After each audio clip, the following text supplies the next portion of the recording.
I guess we are live now. Good morning, everyone.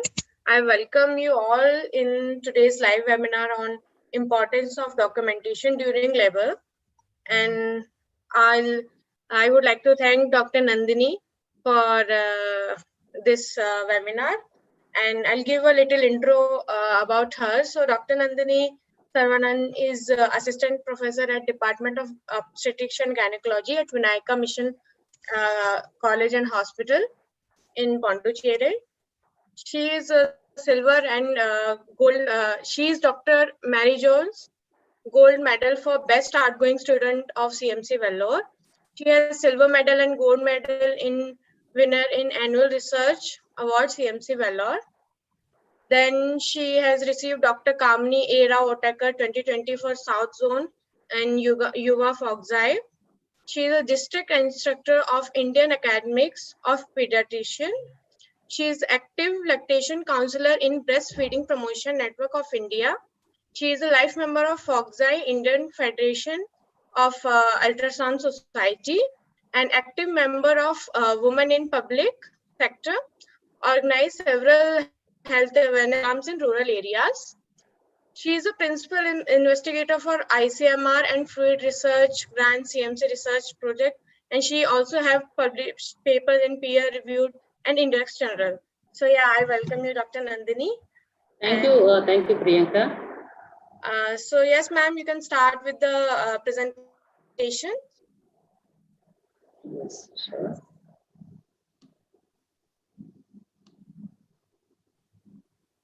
Yeah. So, good morning, everyone. Now I'll be talking about importance of documentation in labor. And to start with, it is very important for us to know how important is this maternal mortality rate in India. This is one of the health indicator of any country that reflects the development of a country. A decade back, if you see a graph, a decade back, India had a maternal mortality rate of about 178 per 1 lakh live birth. Over a period of time, there is a decline in annual maternal mortality rate by 3.5%, and we have trained our annual birth care attenders and the trained practitioner in obstetrics by 4.57%. Thereby, by doing all the means, by various innovative methods by Government of India, we could achieve this target in the next 6 years by 77% decline in our maternal mortality rate as compared to 2010, which was 122. As per the Government of India statistics, as per the state government data that is available, the current Indian maternal mortality rate in India is 113 per 1 lakh live births. Still, we are not up to our mark. Our target is to reduce it less than 70 maternal mortality rate in our 1 lakh live birth. That is our sustainable development goal. So, how can we achieve this? It is possible only by training our own birth care attenders and improving our documentation system. Documentation is a mean of reflection of a good quality of healthcare that you are giving to the patient.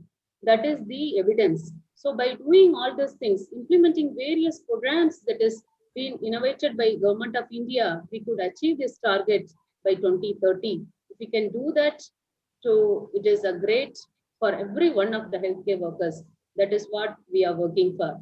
And it is also very important for us to educate ourselves, train our own peers, train all the birth care attenders, explain them about the importance of documentation because it translates the quality of healthcare in our India. Many legal litigation problems to obstetricians are because of improper documentation. That is the importance why we have taken this topic today. So for the benefit of the junior doctors and the nurses joined in our group, a few words about stages of labor. So when the women present to the labor suit, from the time she starts getting the contraction till the time the cervix dilates fully, that is called as first stage of labor. From the time the cervix fully dilated to the time till the baby is born, that is second stage of labor. From the time it is fully delivered the baby to the time it delivers the placenta, it's third stage of labor. From the time of a delivery of a placenta for the next 2 hours of the postpartum period, it is fourth stage of labor. It is very crucial in India to include the fourth stage of labor. Though all the books says it's 3 stages, because the 55% of the maternal mortality rate is still attributed by the PPH, which is the threat for us, postpartum hemorrhage. If you are not able to pick up a proper PPH on time, and if you are not going to correct the PPH by the next 45 minutes, you are going to lose the maternal life. That is the threat. So it is very important for us to know all the 4 stages of labor.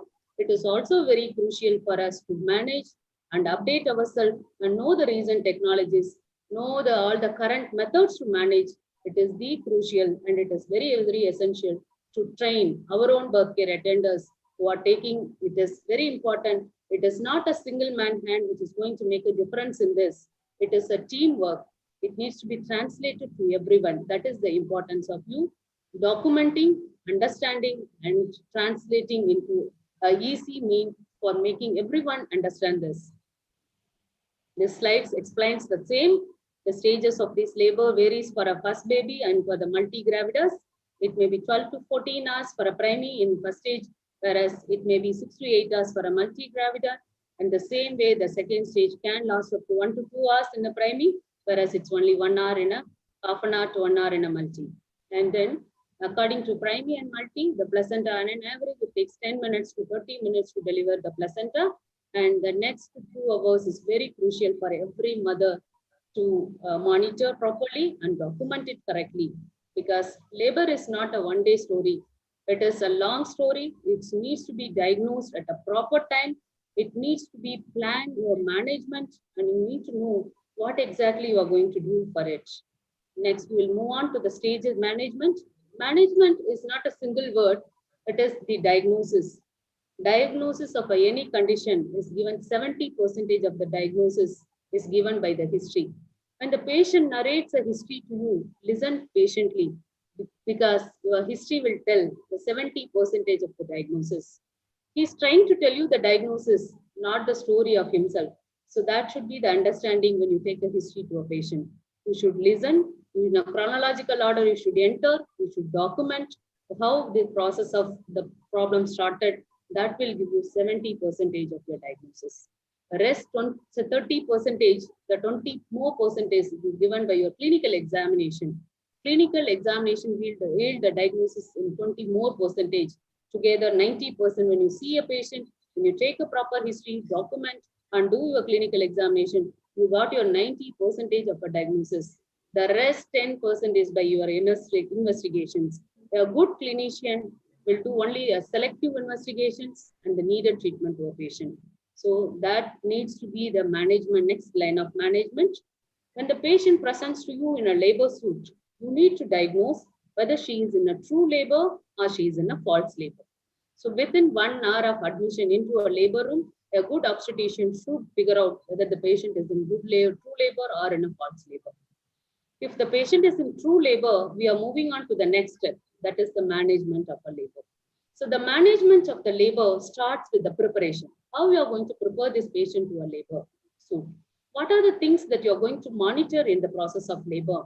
What are the interventions or the procedures that you are going to do to deliver her safely and give her safe baby and mother care at the end of it? So this all is not the end of your story.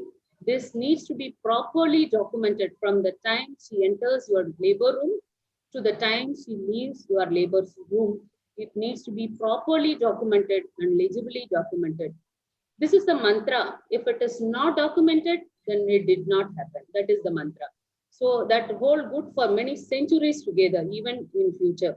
So in the court of law, if you want to stand, you need to have a proper written document of anything that you have done. So you can ask me, why should I document? It is a form of communication. In a medical care system, everything is a teamwork. You cannot say, I have done this, we have done this. So that is the responsibility of every doctor here. So this, when it comes to a teamwork, it needs to be properly communicated. Dissipating this equal knowledge to everyone is a crucial thing. So when you want to communicate, there should be a written standard operating protocol. or a properly written a document to communicate the same information to the rest of your peers. So that is the importance of you documenting. Again, in this current era, as the medical litigations are increasing day by day, it is very crucial for a doctor, for an obstetrician to document everything in a chronological order to protect yourself from a court of law. So it stands as a legal document in your day-to-day practice. The third thing, but it is very, very important thing, it's a document of a service. It is the core idea of any practicing clinician, because the what you are documenting is for a service of a patient. If a patient goes back from your clinic or she goes back from your hospital, she should carry a valid document from your hospital stating what the exact story happened to her, what are the exact events that happened from the beginning to the end of her labor process or any disease condition for that matter. That needs to be legibly documented for the other person to continue to give the proper service. For the patients, in terms of a labor patient, it is very important because your current delivery is going to reflect on your subsequent delivery. The same way, whatever happened in the previous pregnancy and the intrapartum period is going to reflect on your current pregnancy. Say, for example, if the patient had a postpartum hemorrhage in her previous pregnancy, there is a 50% chance that she can have in this current pregnancy as well. The same way the patient had a previous cesarean section, the intraoperative or events that happened in the previous cesarean section is going to reflect on your current LSCS management or your vaginal birth after cesarean section management and so on. So it is very important for the purpose of the service, for the purpose of the legal documentation. For a proper communication, you need to have a properly written document. A good clinical documentation practice is the secret of any good clinician in this field. So what is the definition of a good documentation practice? It includes, it should be concise document, it should be very legible document, it should be accurate, and it should be traceable record. If a woman comes to you and when you start taking your medical history, you got your 70% of your diagnosis. When you do a clinical examination, the next 20% you have. You will do a selective needed investigation, you got the rest of your diagnosis. You document this, and it is not enough. You are not going to stop with the documentation. In this era, it is very, very important for you to take a consent from a patient. Without a consent, you are not going to proceed with your treatment. It is very important. According to the level of understanding of each patient, you need to explain them. This is what a mode of treatment going to be. This is what the process that is happening with you. This is why I am planning on this treatment. These are all the various options that is available for you. In this option, if you choose this, these are all the advantage, these are all the disadvantage. These are the alternate methods that you can adopt. It is going to be a cafeteria approach in this current era. It is not going to be a doctor directed, or you are not going to be authoritative person to take the correct dictating a decision to any patient. It's a cafeteria approach nowadays. So you need to tell, you need to document, you need to communicate to the patient. Very, very important. Documentation is of no use when you have not communicated to the patient. Any bit of information that you are documenting need to be communicated to the patient. Following that, you need to document. That is the key points that you should follow. So that documentation should have all these 4 good qualities when you are documenting. What do you mean by concise? It should be a standardized form. You cannot use unindicated and abbreviations in your documentation. It should be easy to use. Anybody should be able to use your document. That is the idea of you giving a document. And it should describe the complete story of a patient from the time when she entered your labor suit till the time she leaves, how she presented with. Was she having any pain? Was there any leaking for vaginum? Was there any bleeding? What exactly the procedure you have done? Whether you have induced her labor process or if she went into a spontaneous labor, what are the drugs that you have given during her labor process? Whether you have given any pain relief medications for her? Will she have any other reflections because of your medication? Whether she had any added disadvantage or any allergic reaction that she developed during the process? Whether you have transfused her, following transfusion, was there any adverse reactions that happened? How exactly she delivered? What is the mode of delivery? who conducted the delivery, what is the outcome of delivery, and what happened in the post-op period. That should be the description of an entire story of a pregnant lady when the time when she enters the labor room. So next is your legibility. Legibility just means, in a simple word, whatever you are writing, somebody can read it, interpret it, leave about interpretation. If they can read and understand, that is called as legibility. It can be a written document, it can be a printed data, but that should be read by everyone. That is mandatory. If a document is not legible, then there is no meaning of you documenting. Then the third thing is your accurate. It is the key important of you knowing accurate documentation. It is very important for you to document a real data, not a falsified data, not cooking up the data. It should be a real data. So as soon as possible, when you do a procedure, you need to document. Human mind has a very short memory. You are not going to recall a year back data. You are not going to recall a day data that happened a day back. It is very important as soon as you do the procedure. Once any procedure starts in this manner, you plan in your mind what procedure you are going to execute. You plan what you are going to tell to the patient. Take an informed written consent from a patient. Arrange all your articles or whatever the pre-preparation that you need to do for your procedure. Following, you do a procedure, and immediately after that, once you ensure that the patient is stable and her conditions are all right, you document. It is the rule, the person who is doing a procedure should document what exactly happened. You are not going to translate, or you are not going to give that work to anyone else who is not able to describe what you are going to describe. That is also very important. And the process must be formulated to catch up any errors. If you think there is an error in this format, it should be properly corrected to make it accurate. The last important variable in this is a traceable record. If that record answers all the three queries, why it was recorded, what was recorded, when it was recorded, and who had recorded this. If all four queries are answered, then it is a traceable record. It is very important. Then when you read many newspapers, when you see all the upcoming information, you will know a doctor can be sued after a 30 years of a treatment. Any doctor is responsible for what she had done in the past. So that is very, very important. You would have treated a condition, but you would have not documented the condition. Later, 10 years down in the life, the patient may come back to you. The treatment that you have done is wrong for me. Because of that, I have ended up getting this problem. So in front of a law, in court of law, you will be sued because you don't have a traceable record to stand yourself and say that I have done a correct treatment at that given point of time. So it is very important for you to keep it very safely, the recorded data.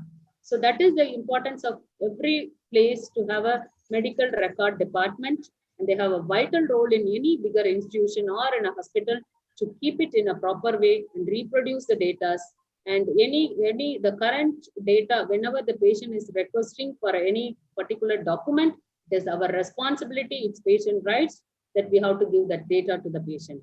So that is the importance of you keeping a traceable record. So now you all know what is the importance of documenting, how it needs to be, what is the ideal characteristics of a proper document. Now we will move on to our labor thing. Photogram. A photogram is a single word that describes the whole story of a labor process. It's a diagrammatic record of an event that happens in the labor. It has various importance on its own. It can monitor a progress of labor. It can monitor maternal and fetal well-being during the labor.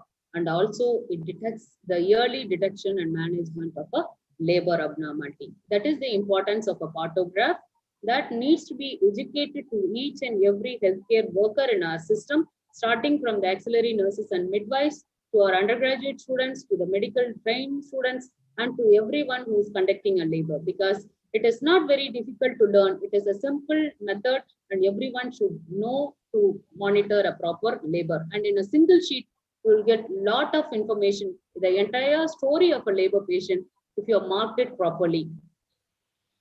These are all the components of a photogram: a mother's information, the fetal well-being, and the labor progress, which includes the dilatation, descent, uterine contraction, the medication that you administer to a patient in labor, including a pain relief, epidural injections, or any other forms of injectable that you give, any anti-seizure medication, whatever the extra injections, whatever the medication that you advocate to the patient needs to be documented, and the maternal well-being, which includes her vital signs, her urine output, and any other abnormality in her condition needs to be documented in the maternal well-being. We'll move on one after other.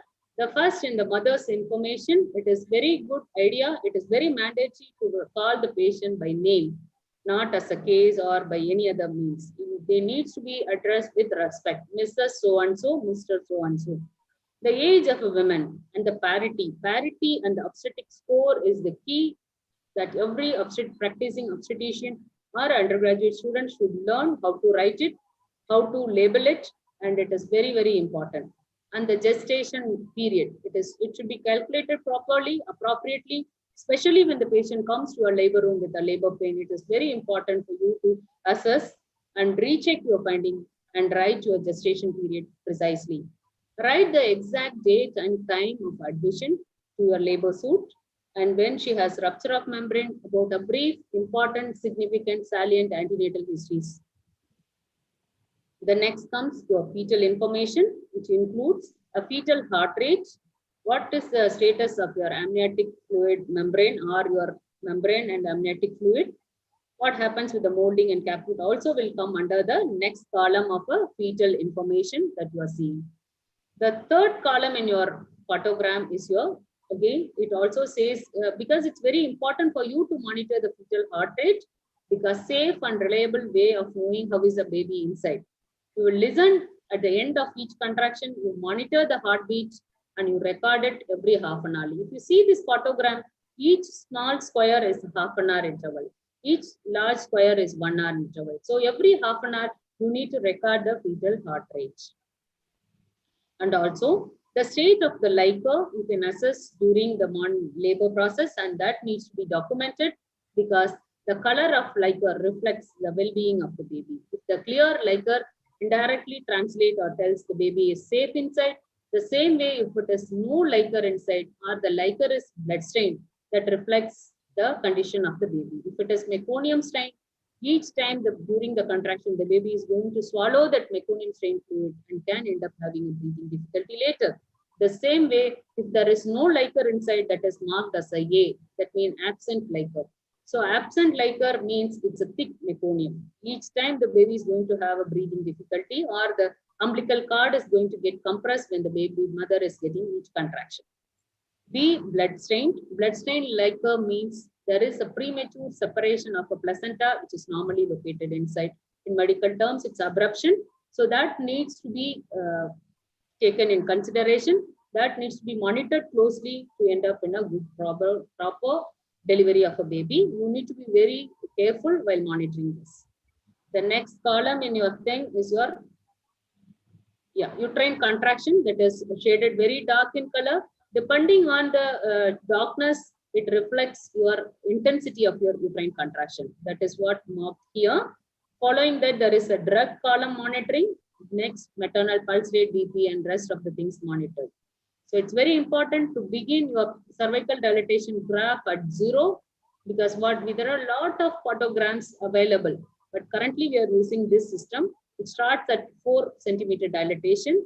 There is a line drawn from here, which is called as alert line. From 4 hours from this point, there is a line which is an action line. Any labor curve that lies in between is a normal process of labor. Any curve that goes on the right side of your action curve needs your definite action to deliver the baby. And all the entries made in relation to time when the observations are made. Also, you should note your date, time, and everything is legibly entered. And also, you will sign with your signature, should be very properly written to know who had done this. And also, at the end of your photogram, you will also mark the outcome of a delivery, like the single life fetus delivered at this time. This is the sex of the baby. This is the weight of the baby and number of the baby. That will be marked here. So, looking at this comprehensively, it gives you the entire history that happened to a mother in a labor process. As I have already mentioned, the mother condition, you will be seeing the vital signs, You'll be monitoring her blood pressure and marking it in this manner with the arrows upward and downward facing. And the pulse rate will be monitored as a dots, and your temperature will be measured every 4th hourly.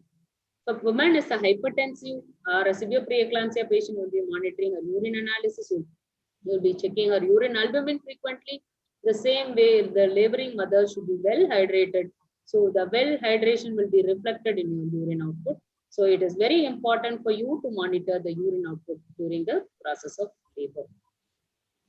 So again, if you look at this, you just need your hands and you need your stethoscope to and your BP apparatus to monitor. You don't need any major advancement. So it is very simplified and anybody can practice this. So it doesn't need any other thing more than your clinical skill to mark this photogram. Also, you should remember, so this, whenever you do examination to a pregnant lady, whenever you do, it should go in order from head to toe. And any per-vaginal examination should proceed with your per-abdominal examination. In your photogram, if you see, the cervical dilatation is marked by your cervical per-vaginal examination, whereas your descent of your head is marked based on your per-abdominal examination. So, if the baby is 5 by 5, all the 5 folds are palpable per abdomen, it means the baby has not entered the pelvis. The same way, when you feel only one fold or one part of a head is palpable per abdomen, it says the baby has reached at the ischial spine level. When you see no palpable per abdomen, that means it is beyond that ischial spine, and you will be able to assess from below. And there is surety for your vaginal birth. So these are all the translation of your graphical representation in your clinical implication. And also it is very important, there are various conditions where your per-vaginal examination can mislead you, especially in obstructed labor, where you may think the baby is at the introitus. You may try to apply an instrument and you may fail. But if you are very sure in per-abdomen examination, there is no palpable, it is sure that you will be able to deliver it. For any difficult instrumental delivery, it is very, very important for you to document what is the per-abdomen finding before you do your per-vaginal finding. The same way, as I mentioned, if any graph that lies between alert and action line, that means you are traveling in a safe journey. When it goes beyond your action line, that means you need to take action to deliver the baby. That is the importance of you knowing about a photograph and represent it in a graphical manner. Very honestly, you need to monitor and plot it. What happens actually in India? Most of the time, it is a retrospective filling up of the photograph. Why? Your senior may ask you. Your charts may get audited. You may be thrashed in front of others. That is the reason why you will fill it up quickly. After the baby is born, you will fill up this graph. That is not all right. That is not the way to take us to the next level. It is very important to mark then and there and to intervene and interpret, to know how you are exactly doing it. What is the interpretation of this? That is the key to learn to improve our health system. Also very important for us to know the modified Bishop scoring. It is very important that you score. Many of those who are not familiar with it, it is very important for you to learn this and implement in your day-to-day labor process when you are monitoring a patient. Know whether it is the scoring starts from 0 to 3. Each variable has its scoring from 0 to 3, includes 5 variables: dilatation, effacement, station, consistency, and position. So the score less than 6 is unfavorable score. The score more than 8 is a favorable score. Whenever there is an unfavorable score and the patient warrants the delivery for some indications with the high risk factors, it is very important for you to do a cervical ripening before you go on to the next step of artificial rupture of membrane, because the obstetric score directly proportional to your success of your delivery, vaginal birth. So it is very important for you to assess and document. Always try to learn the newer advancement in your specialty that will help you to improvise yourself, make the health system run in a better manner. So now that photogram completes your first stage of a labor. Now we are coming to our second stage of labor. Very important for us to document the time of full dilatation in your graphical representation. Very important, because for a primary gravida, you are going to give her 2 more hours after the full dilatation of the cervix for her to deliver vaginally. If she is on epidural injection, you are going to give 1 more extra hour. If the position of the baby is occipital posterior, we're going to give 1 more extra hour. If she's a multi-gravida, we're going to give 1 hour for a multi after full dilatation. She's on epidural, you're going to give 2 hours. The same way, if it is occipital posterior position, you're going to give extra 1 hour. Unless you document the time of the full dilatation, you are not going to do the justice of waiting. Next comes your mode of delivery. What is the mode of delivery? Whether it is a normal delivery or operative vaginal delivery. If it is a normal delivery, when the anterior shoulder delivered, what time the posterior shoulder delivered may not be possible for you to at the time when you're conducting. Later, at least especially when you have a difficult delivery of a shoulder, like a shoulder dystocia, it is very, very important for that particular mother. You may be conducting 1,000 delivery or 10,000 deliveries, but for that particular mother, that is the single baby. So you have to give the importance as the mother sees that baby. So that is the importance of you treating each patient. So when you are seeing that baby, it is very, very important for you, because if you encounter a shoulder dystocia and you deliver the baby using various maneuvers, or the baby has some birth injury, or the baby has some instrumental injury during your delivery process, it is going to reflect on the baby's milestone later in life, maybe after 5 years, maybe after a year. We don't know. So it is very, very important for us when you are documenting, when you encounter a shoulder dystocia, you need to write precisely what maneuver you use to deliver this shoulder and what exactly happened. Whether the baby is moving all the 4 limbs or the baby has some difficulty in moving the limbs. Educate the mother, tell the mother if you notice the baby has some difficulty in moving the limb, come back to a doctor, approach your pediatrician. That is the way you treat your patient. That is very, very important, because in your chart, you have to honestly note down and say, this mother had encountered a shoulder dystocia during the process of labor. This is the birth weight. This is the maneuver we use to deliver this fetus. Very important. The same way, the Apgar of the baby, you need to document the Apgar of the baby, birth weight, sex of the baby, and whether any baby cried at birth, whether you required any neonatal resuscitation during the process of labor. Very important. And now we will move on to the 3rd stage and 4th stage. The time duration for the time of your delivery, from the time you will deliver the baby to the time you are delivering a placenta. That is important, because you are approximately using 30 minutes as a cutoff. So you can, if the mother is not actively bleeding, and you can wait for your placental delivery, maximum up to half an hour. But in current scenario, because of the active management of 3rd stage of labor, we are doing a controlled cord traction to deliver the baby, to deliver the placenta. And also in a preterm labor, in certain conditions, if the mother has anomalous uterus, or it's a preterm, or it is an intrauterine fetal demise, you are not going to follow this, because the moment in the intrauterine fetal demise, if you are going to prematurely do a controlled cord traction, the cord is going to snap and you are going to have a retained placenta. And that will lead to a removal of a placenta under anesthesia, in the means of removal of placenta in theater under antibiotic cover. That is unwanted. For that, you need to choose, you need to tailor to your patient whether you are going to follow this controlled cord traction to deliver, or you are going to wait on it. That is up to your discretion and your patient decision there at that point. And the completeness of placenta, the mode and completeness, whether, as I have already mentioned, whether you have done a controlled cord traction or it is a spontaneous expulsion of a placenta, what method it was delivered, whether the membranes are complete as soon as you deliver, however good obstetrician you are, however senior you are, immaterial, it is very, very important. Unless you open the placenta, see whether all the cartilagens are there complete, and whether membrane is complete. You will not miss the problem. You will not end up in a problem if you document it properly, but if you examine properly before you leave that patient, it is very important for you. Then comes your active management of 3rd stage of labor. And you also have to document about PPH. What is the total blood loss? Whether the patient had any difficulty in delivery, whether how much is the estimated blood loss, and what exactly happened. The perineal laceration, that perineal laceration, what degree of perineal laceration she had, whether it is a 1st degree, 2nd degree, 3rd, or a 4th degree perineal laceration. It is very important for you to mention it, document it for her future delivery and for her future well-being of a mother. You need to document and properly repair it. In this scenario, in this current practice, lot of marital disharmonies are because of your perineal improper perineal closure. or either overdoing the procedure is also wrong, underdoing a procedure is also wrong. So if you are doing a perineal repair, your ultimate aim is to give back the mother the normal anatomy. If that is your aim, then you do a good job of suturing. So you need to learn it, practice it, and before you implement onto a patient, it is very important that you give back the normal perineum back at the end of your delivery. That is should be the idea.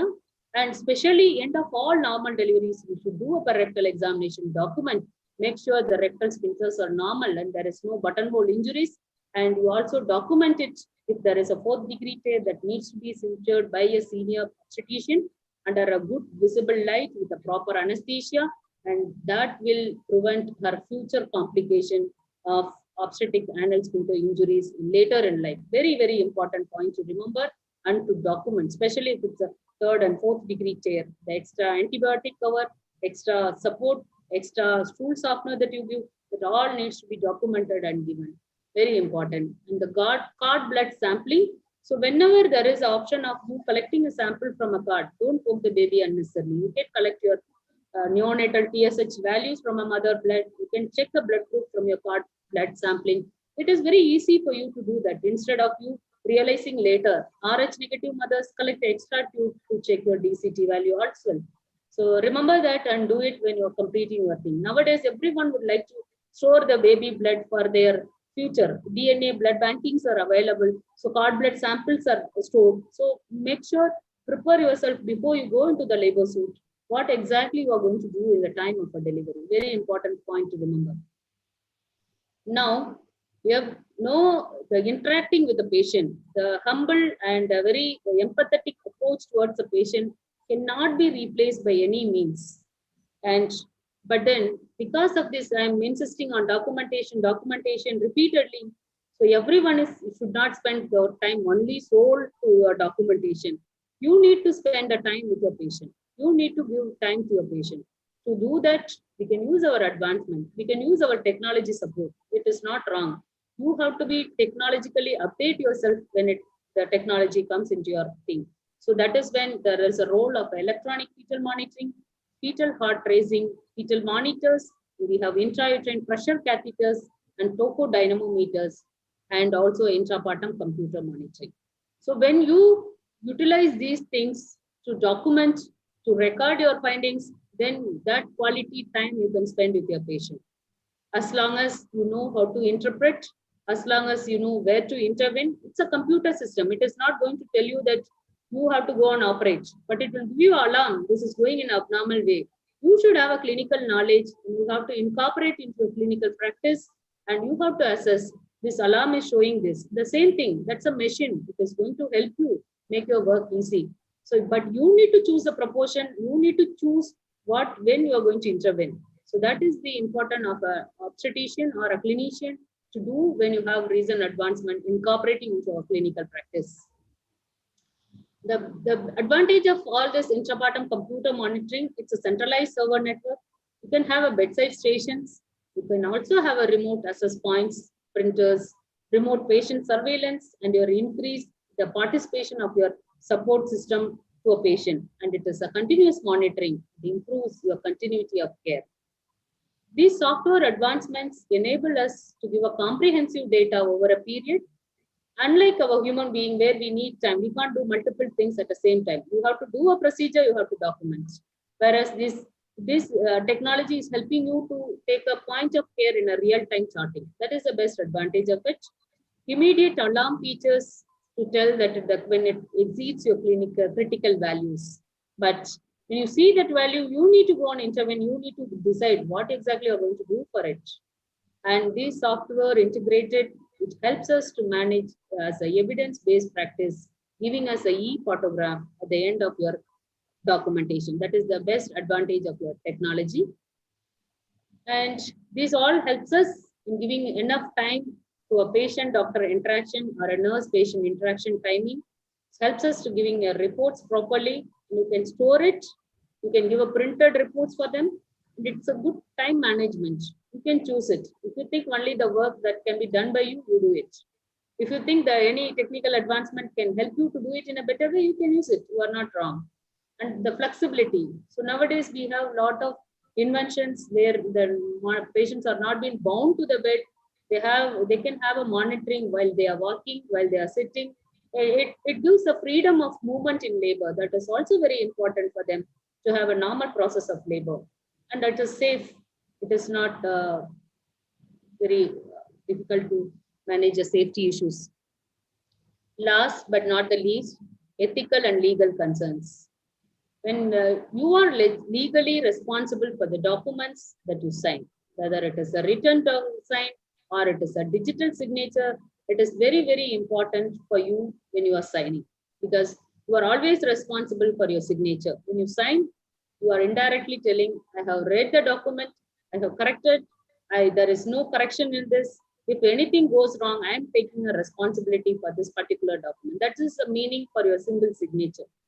The signature should be legible. At least it should have a last name or a first name with the initial. It should be the same. You should not keep changing your signature for each document, because it's going to stand in a court of law for you.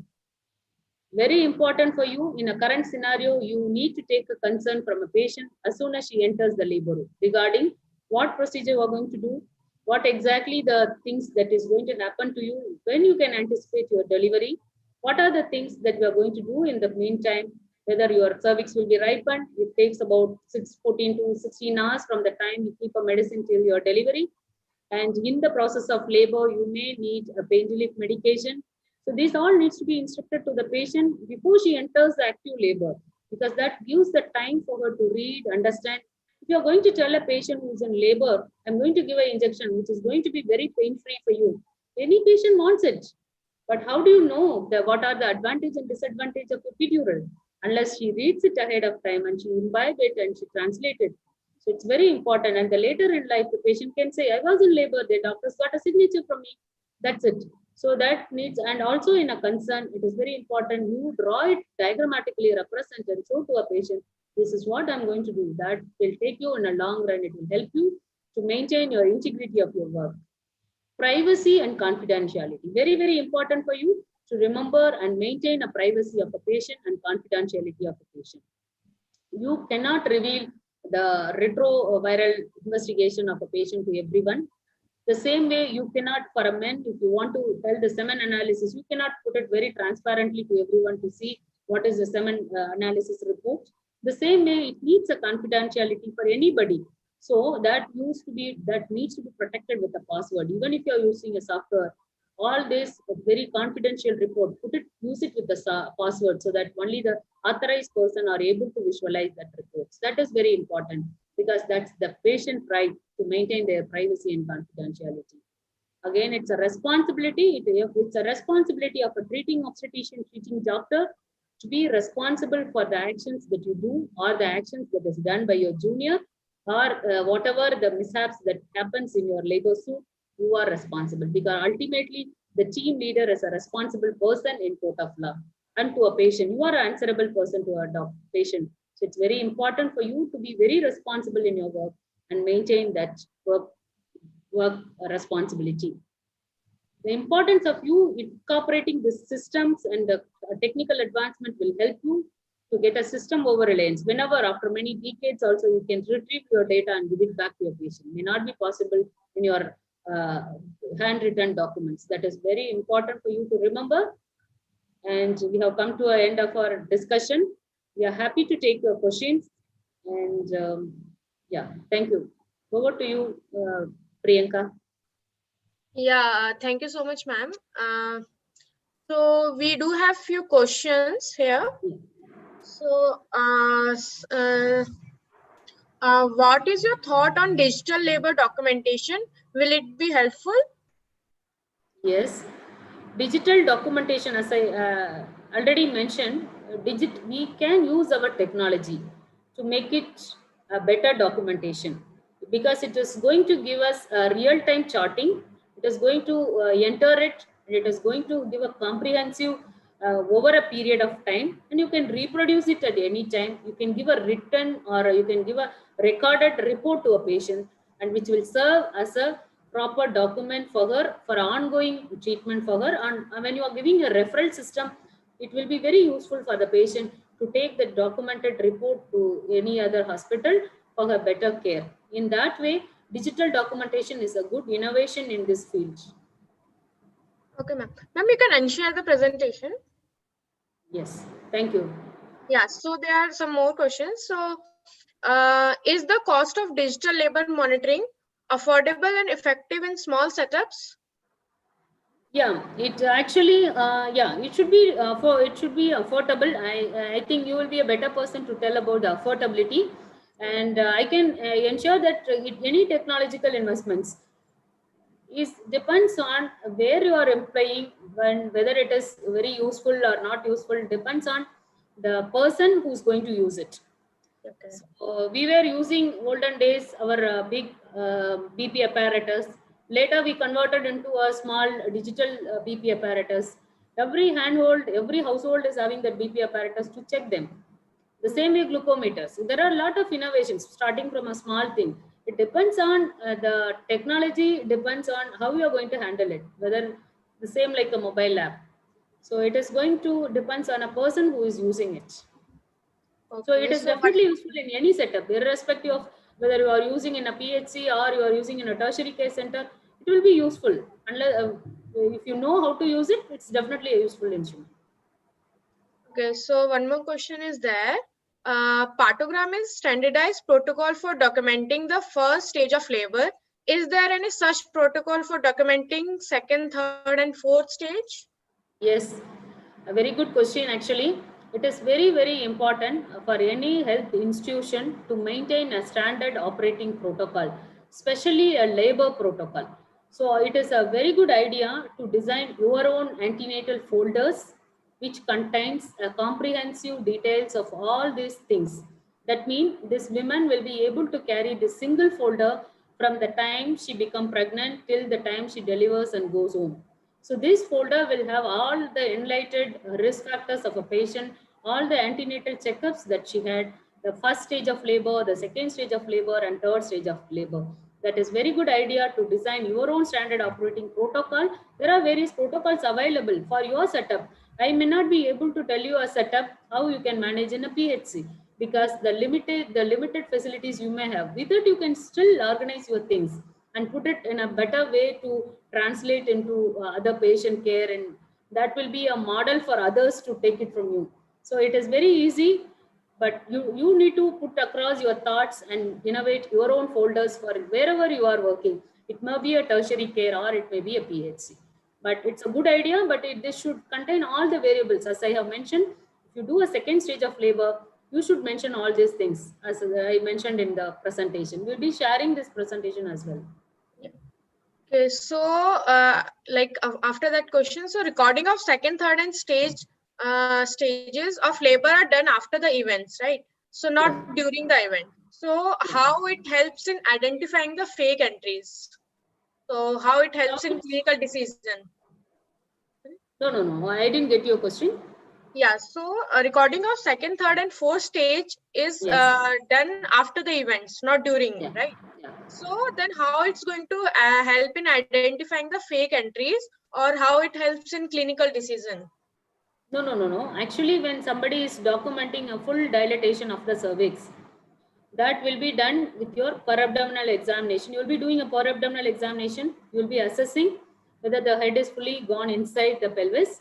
And if no hole palpable and the head is down below at +1 stage or a +2 stage, if she's a multi, you are going to give another 1 hour. If you're primary, you are going to give another 2 hours time. So this period is free for you. You can document, you can write it in your folder, or you can, if you have a digital thing, you enter it, the data. This patient had full dilatation of the cervix at this time. So from this time, I'm going to give 2 hours. That 2 hours is with you. That time you can document. The same way, as soon as you conduct your delivery, you're going to keep the patient in the labor room suite for the next 2 hours. That time you can use it for writing, documenting your delivery notes, and you can mention it. This is the event that happened. I'm going to immediately after you scrub out of your delivery suit, you document what you have done. So that amount of recall, I think every human can do it. Okay. Thank you so much, Dr. Nandini, for this. Thank you. And I would like to share one more thing.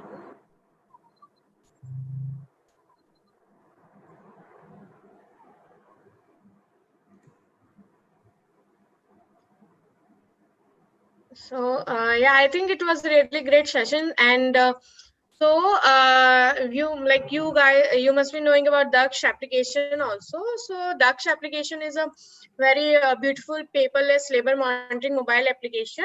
I'll play a video over here. We can have your input also after that. Sure. Let me just download it.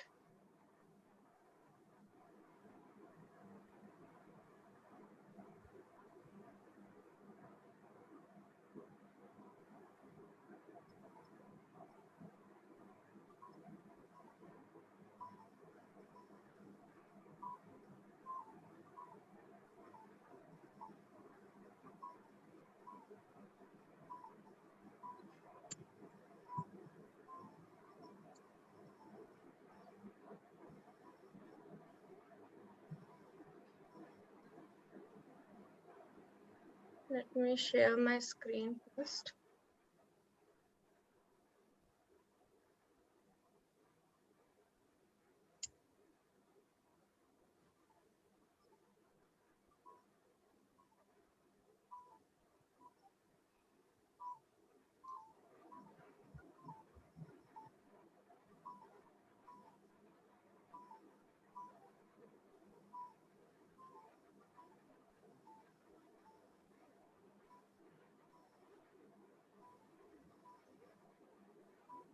So here you have all the digital case sheets as well, which will help in your documentation.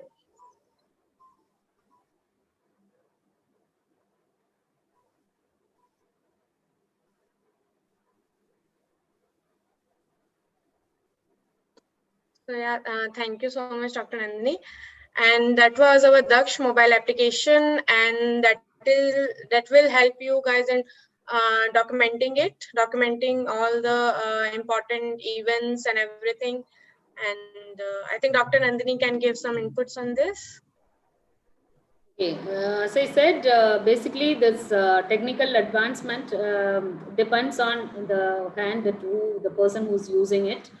If it is very easy for everyone to implement it, then it will be very helpful for their day-to-day monitoring of a labor patient. And as you have mentioned, it is going to store and it can be reproduced later.